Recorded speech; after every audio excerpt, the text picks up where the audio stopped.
Welcome to Michael Pepper Tech.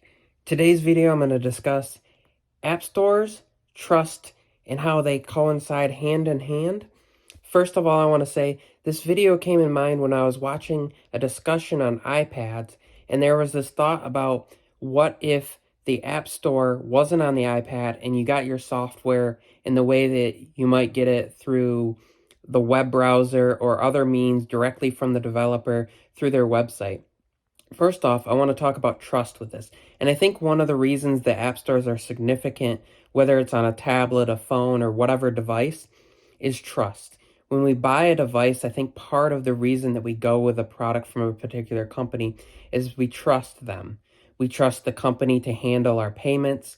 We trust that we don't have to find some third-party method or trust the website itself to handle the payments. We trust that the product will arrive, the quality, the standards, things like that. And when it comes to an app store with trust, we'll trust that those apps are going to work well with that hardware.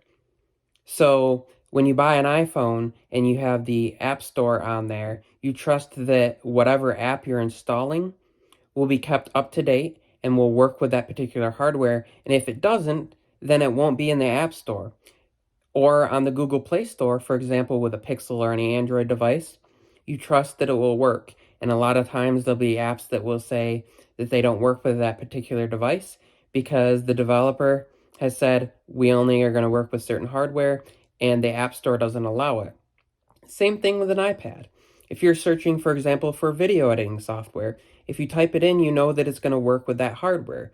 You trust that particular app store to handle it.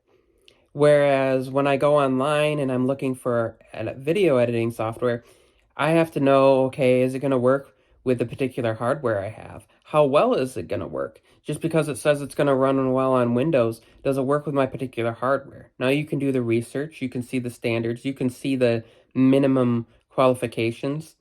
Same thing with when you download an app for a Mac. Now, some apps are Intel only, some apps are working with Apple Silicon. Now, if you go into the App Store and you search, you know that it's going to work with your particular device and it's going to work well. Also, you're allowing either Google or Apple, or in the case of the Samsung Galaxy Store, Samsung to handle your payments. You issue a payment, you know it's going to be processed, you know it's going to be processed swiftly and safely.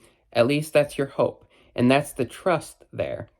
Now, if I'm searching for an app and I come across like LumaFusion, or I come across Adobe Suite, or I come across whatever editing software, I have to trust that that company is going to keep things up to date. I have to trust that they're going to handle the software, and I have to trust that company is going to handle my payments. And what happens if that company goes away? Well, where am I going to get the software? As long as it's available in the App Store and maintained, it's there. And a lot of the times, there'll be apps that maybe the developer has gone away, but now the app might still be made available as long as the servers allow for it. That's the other thing. As app developers, they would have to handle the server side and payments. And so for new developers, there's also a benefit of existing within an app store, getting the full front advertising. I can search and know that it's available. As a developer, the developers can know that their app is going to be pitched to the hardware that they've manufactured it for, and that they're not going to have to handle any of the payments. And that's rather than somebody trying to find their own website, somebody searching and hoping that it gets put above others, hoping that somebody else didn't outpay them, outperform them, out advertise them. Where on the App Store, if I search for it, it shows, and it shows within the categories. It shows for my particular device. And I think for developers that's a huge benefit. Yeah, you have to pay a percentage, but there's a choice.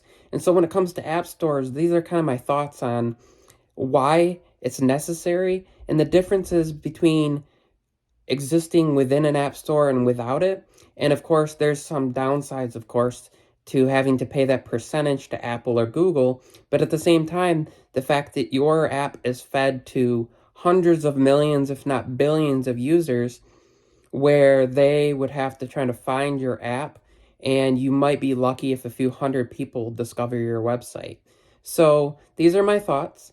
Let me know what you think about this down below. And of course, if you like this content, give it a big thumbs up. And if you're new to my channel, please subscribe for more content like this. And I'll see you in the next one. Thanks for watching.